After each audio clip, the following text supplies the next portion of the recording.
한국화학올림피아드 2025년 통신교육 1차 제5회의 물리화학 문제의 해설을 시작하겠습니다. 1번 문제입니다. 유기반응에서는 종종 산 또는 염기가 촉매작용을 한다. 아래와 같이 염기가 촉매로 작용하는 반응의 메커니즘에 대해 반응 속도 법칙을 유도하시오. 단, 두 번째 반응이 첫 번째 반응에 비해 매우 느리다. 문제에서 첫 번째 주어진 반응은 가역적인 반응이어서 정반응과 역반응이 모두 가능하고, 이때 생성된 A-가 AH랑 만나서 프로덕트를 만드는데 두 번째 반응이 바로 속도 결정 단계이기 때문에 두 번째가 매우 느리다는 것을 생각하면 첫 번째 반응의 가역 반응이 프리이퀄리브리엄 상태에 도달할 수 있을 거라는 것을 생각하실 수 있습니다. 생성물이 생성되는 속도는 두 번째 반응으로부터 나오기 때문에 그때 단일 단계 반응을 가정해서 KB 곱하기 A-의 농도 곱하기 AH와 같은 형태로 주어지는데, 이때 A-는 중간체에 해당하기 때문에 중간체의 농도에 대한 기술이 필요합니다. 앞서 말한 대로 중간체 이 주어진 반응 조건에 따르면 첫 번째 반응은 빠르게 이퀄리브리엄에 도달할 수 있다고 생각할 수 있기 때문에 이퀄리브리엄 상태식에서 첫 번째 정반응의 속도 Ka 곱하기 AH 곱하기 B가 역반응의 속도 Ka 프라임 곱하기 BH 플러스 A-로 표현될 수 있고, 이 수식을 정리하면 A-의 농도에 대해서 기술할 수 있게 됩니다. 이렇게 기술된 A-의 농도를 원래 반응 속도식에다가 집어넣어주면 아래와 같이 정리가 되면서 박스 안에와 같은 답을 얻으실 수 있습니다. 2번 문제. 아래와 같이 산이 촉매로 작용하는 반응의 메커니즘에 대해 반응 속도 법칙을 유도하시오. 단, 두 번째 반응이 첫 번째 반응에 매우 느리다. 앞선 반응과 정확히 동일한 형태로 문제풀이를 진행하시면 되겠습니다. 생성물이 생성되는 반응은 두 번째 반응에 해당하고 역시 단일 단계이므로 KB 곱하기 HAH 농도 곱하기 B 형태로 표현될 수 있고, 이때 HAH가 바로 중간체이므로 중간체 농도에 대한 기술이 필요합니다.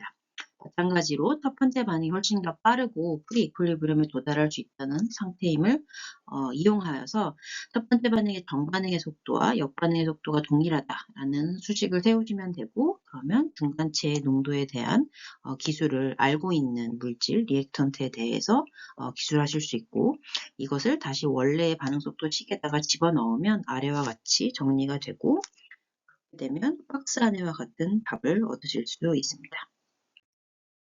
두 번째 문제입니다. 위에 주어진 반응이 있는데 이것은 대기 중 오존의 분해 과정에 대해서 위와 같은 메커니즘이 제한되었다.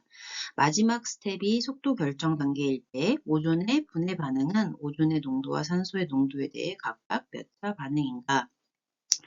반응의 구성을 보시면 첫 번째 오존이 O2와 O로 나눠지는 반응, 그거의 역반응에 해당하는 반응 속도식을 또 생각할 수 있고, 그 다음에 마지막 반응, 그렇게 생성된 산소 원자와 오존이 다시 만나서 O2를 만드는 반응입니다.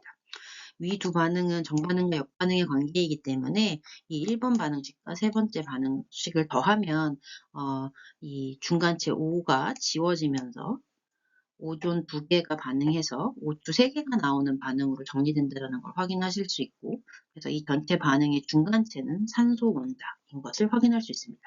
문제에서 오존의 분해 반응을 생각하라고 했으니 오존의 분해 속도에 대해서 먼저 생각을 해보시면, 첫 번째 반응은 오존이 줄어드는 거에 대한 컨트리뷰션으로 Ka 곱하기 오존의 농도인데 마이너스로 표현이 될 테고, 반면 두 번째는 그것의 역반응으로서 오존의 농도를 증가시키는 거에 해당하기 때문에 플러스의 형태로 다음과 같이 기여하게 되고, 마지막 반응 역시 오존이 사라지는 반응이어서 아래와 같이 쓰여질 수 있게 됩니다.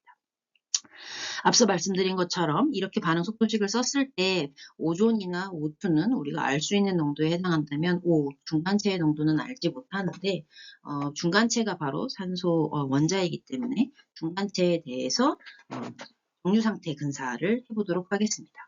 그러면 원자가 생성되는 건 첫 번째 반응은 생성에 기여하게 되고, 두 번째 반응은 없어지는 데 기여하게 되고, 세 번째 반응 역시 산소 원자가 없어지는 데 기여하기 때문에 산소 원자의 반응 속도에 대해 다음과 같이 기술할 수 있고, 이게 0이다 라고 표현을 하게 되면 이 수식을 정리해서 산소 원자의 농도에 대해서 오존과 산소 O2에 대한 농도의 식으로 표현하실 수 있습니다. 그러면 첫 번째에 해당하는 오존의 분해 속도식에 산소 대신에 방금 얻어진 산소 원자의 농도를 다시 넣어서 조금은 복잡해 보이지만 차근하게 정리를 하게 되면 아래와 같은 형태로 얻어지게 됩니다. 이때 이 반응의 차수에 대해서 논의하기 위해서 조금 더 어프로크시메이션을 근사를 한 번 더 생각해 볼 수 있는데요. 문제에서 마지막 스텝이 반응 속도 결정 단계라고 했기 때문에 KB가 훨씬 더 느리고 작은 숫자이고 KA-가 훨씬 더 빠를 것이다라는 것을 예상하실 수 있습니다.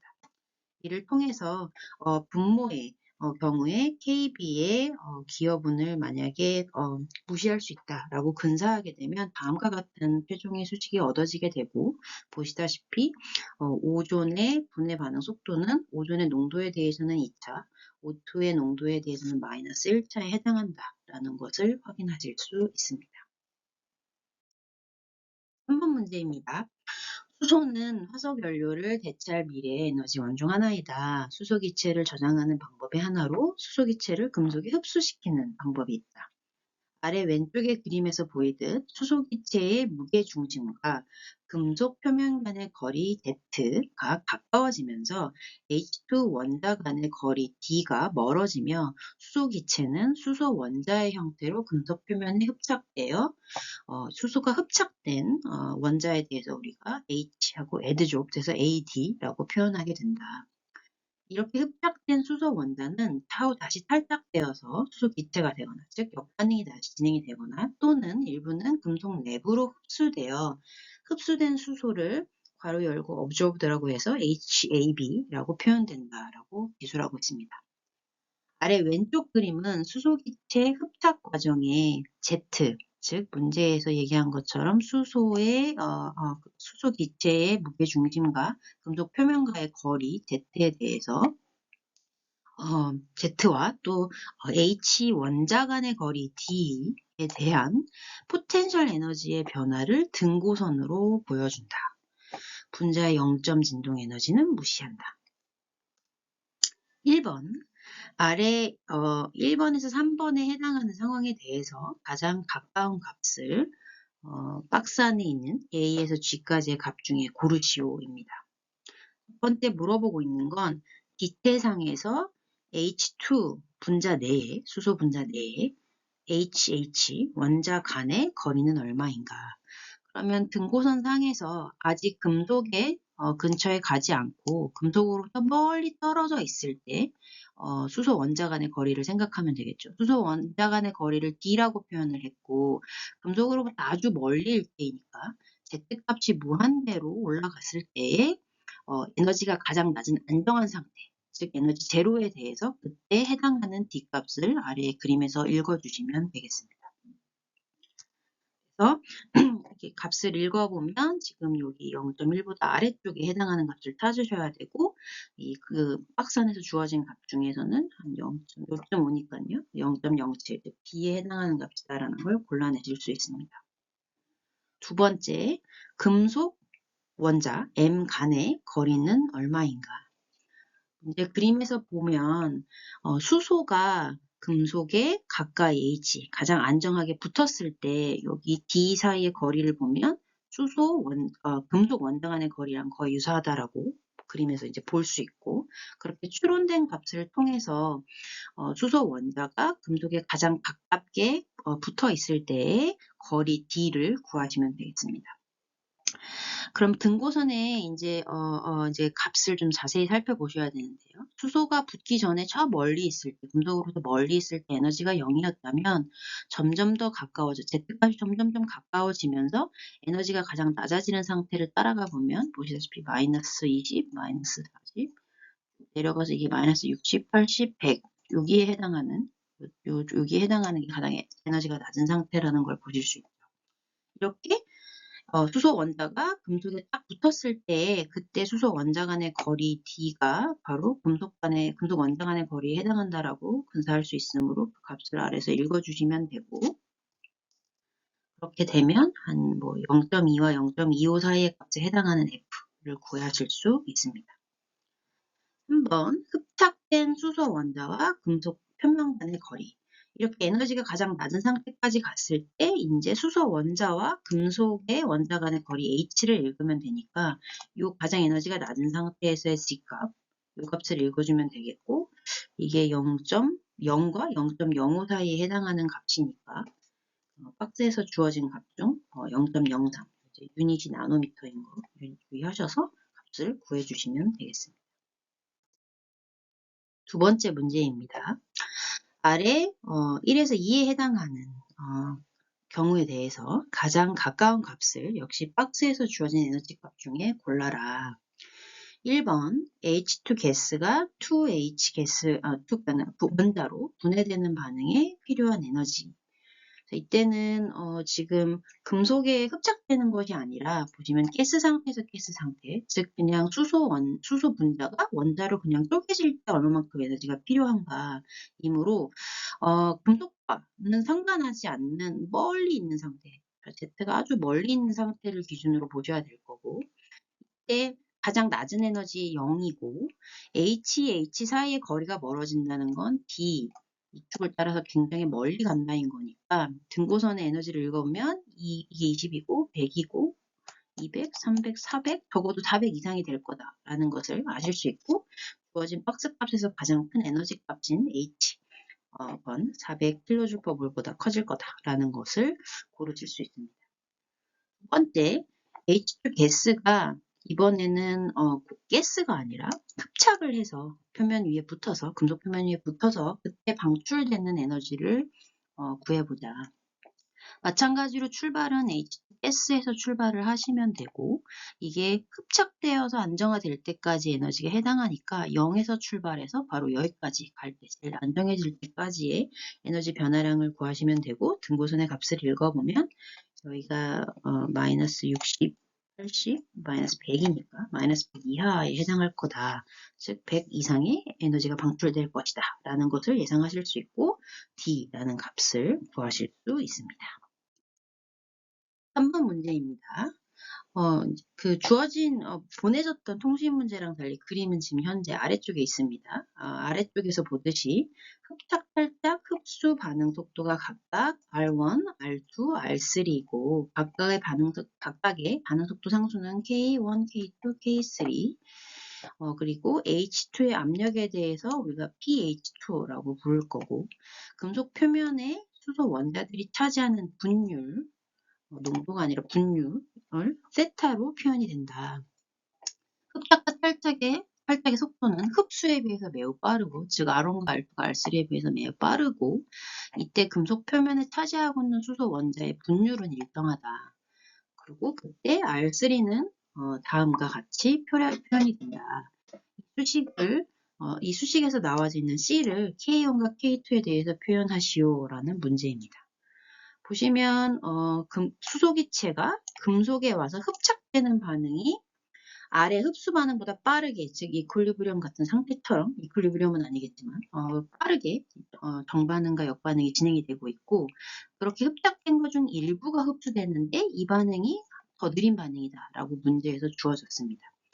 주의하셔야 되는 게, 이후 문제를 위해서는 각각의 반응 속도에 대한 유닛은 모두 다 펄세컨으로 주어지는데, 흡착되는 반응 속도식을 보면 H2가 이제 리액턴트, 그 가스의 프레셔와 그 다음에 비어있는 H2가 붙으려 그러면 이미 수소가 태워져 있지 않은 새로운 공간에 붙어야 되니까 그 공간에 대한 분율에 대해서 나와 있고, 그렇기 때문에 H2 가스가 있어서 유닛상으로 K1에 해당하는 유닛은 이렇게 파스칼이 나눠지는 형태로 얻어지게 되고, 이때 탈착하는 건 표면에 있는 이미 붙어있는 수소끼리 만나서 탈착하는 거고, 그때 표현되는 유닛이 분율이라는 거. 그래서 K2와 R2의 유닛은 같게 나오고, 마지막으로 R3에서는 붙어있는 애들 중이 일부가 흡수되는 형태이고, 그때 그 붙어있는 거의 표현 역시 이것도 분율이기 때문에 세타가 K3와 R3가 같은 유닛으로 표현된다는 거 이후 문제를 위해서 기억해 주시면 좋을 것 같습니다.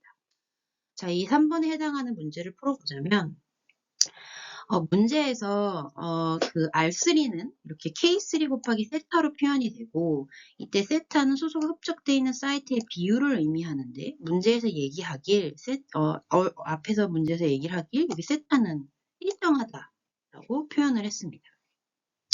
그러면 지금 이 전체 반응식을 한번 살펴보시면 H2 가스가 들어가서 최종적으로는 흡수가 되는 건데 마치 흡착된 아이들은 이제 중간체 같은 역할을 하는 건 거고 바로 그 중간체 세타 값이 시간이 지나도 변하지 않고 일정하게 나온다라고 했으니 중간체 HAD를 중간체에 대해서 정류 상태 근사를 할 수 있다라고 문제에서 주어졌다는 것을 이제 힌트를 눈치를 채시면 되고 그러면 이 중간체 HAD에 대해서 반응 속도식을 한번 생각을 해보면 첫 번째 정반응은 이제 세타를 증가시키는 거, 두 번째 반응은 이제 감소시키는 거, 세 번째 역시도 감소시키는 거 형태로 이것이 0이다라고 정류 상태 근사를 하실 수 있습니다.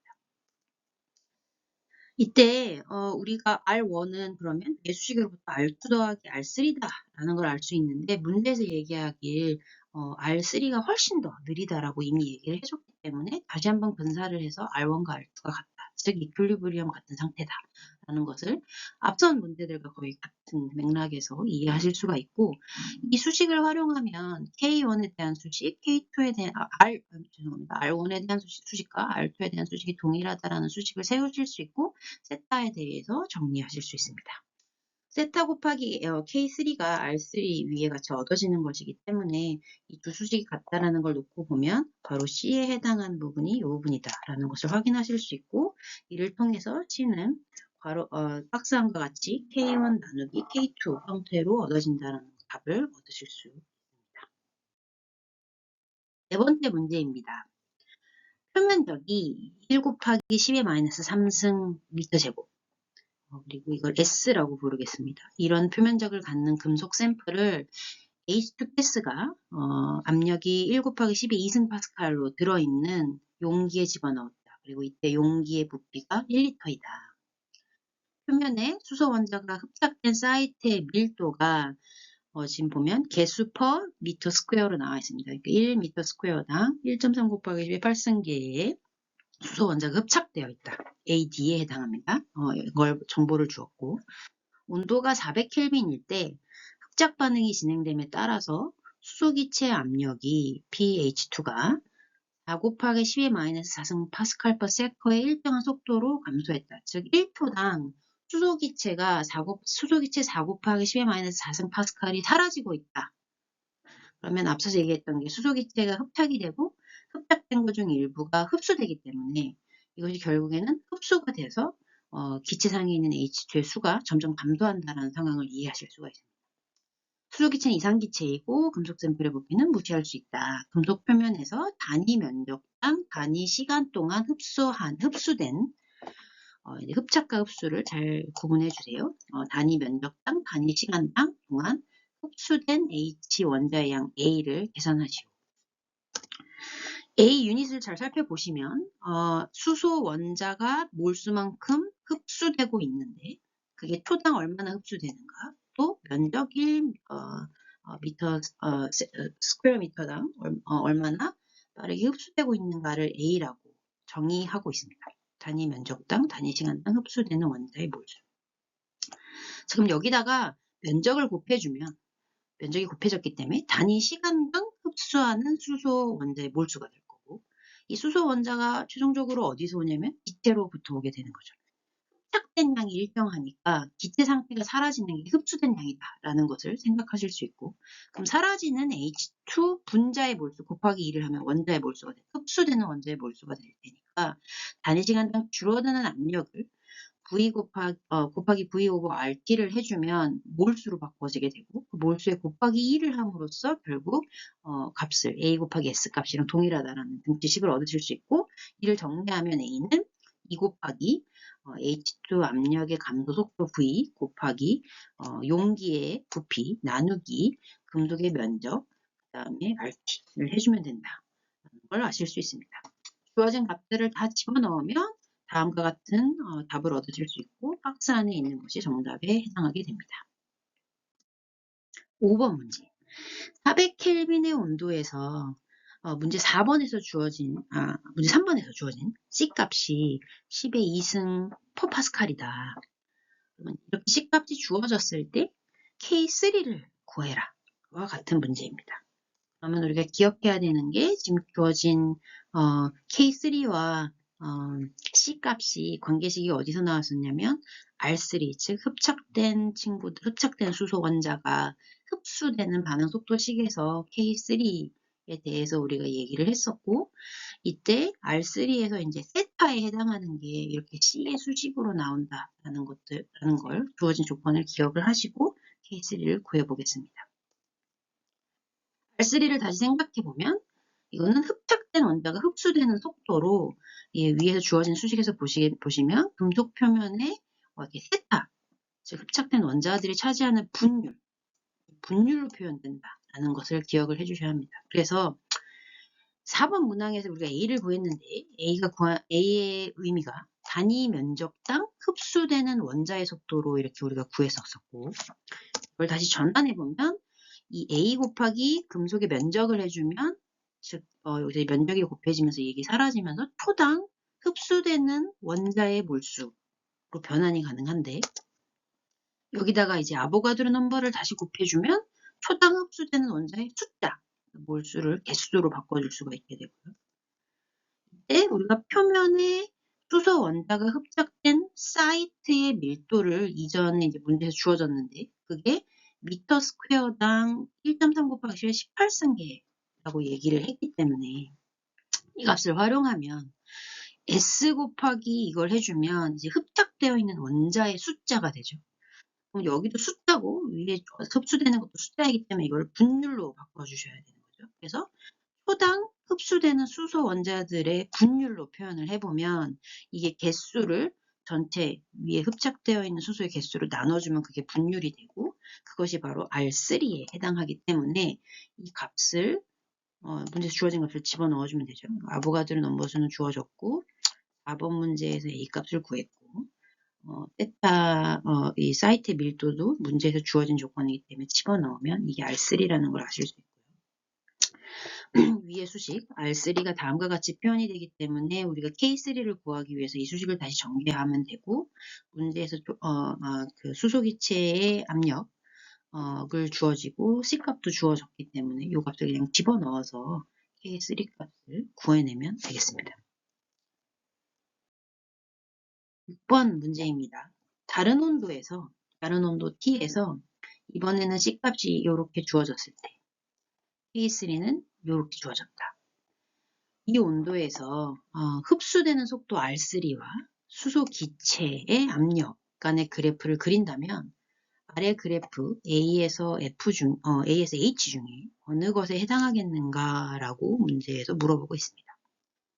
그래프의 구간을 좀 살펴보면 지금 여기가 1 곱하기 10의 마이너스 6승 파스칼, 이렇게 10의 마이너스 6승 파스칼의 단위로 문제가 주어져 있기 때문에 일단은 1 곱하기 10의 마이너스 6승 파스칼 조건에서 R3가 얼마가 될지 우리가 수식이 다 주어져 있으니 구해볼 수가 있는데요. 수식에 해당하는 값을 지금 K3도 집어넣고 C도 집어넣고 압력도 집어넣어서 만약에 이게 10의 마이너스 6승 파스칼이었다. 그렇게 해서 생각을 해보면 R3는 2.3 곱하기 10의 마이너스 3승 per second이다. 여기 유닛이 10의 마이너스 3승이 있기 때문에 그럼 2.3이라는 걸 알 수 있고, 그림에서 2.3에 여기가 1일 때, P가 1일 때 R3가 2.3이 나오는 게 예거나 아니면 예. 일단은 B와 F 중에 하나일 것이다 라는 걸 확인하실 수 있고요. 문제 위에서 지금 수식이 주어졌기 때문에 그냥 이걸 다시 한번 좀 정리를 해보면 주어진 값을 집어넣고 이 수식에 대해서 이렇게 써보면 이 값이 지금 상당히 큰 값이거든요. 이거를 여기다가 이제 마이너스 6승 오더까지니까 사실은 여기다 마이너스 6승을 보면 마이너스 3승이 되고, 그러면 이 값을 뒤집으면 큰 값이 되죠. 그래서 그걸 루트 스퀘어를 해도 1은 상대적으로 좀 무시할 수 있는 만큼의 값이라는 걸 알 수 있어서 대강의 경향을 파악하기 위해 이렇게 근사를 하게 되고, 근사를 한다면 R3는 pH2 대해서 루트 스퀘어의 비례관계를 갖는다. 그러면 F같이 리니어한 관계식이 아니라 B와 같은 루트 스퀘어 형태의 그래프가 더 적절할 것이다. 라는 걸 확인하실 수 있고, 그래서 정답은 그래프 B가 되겠습니다.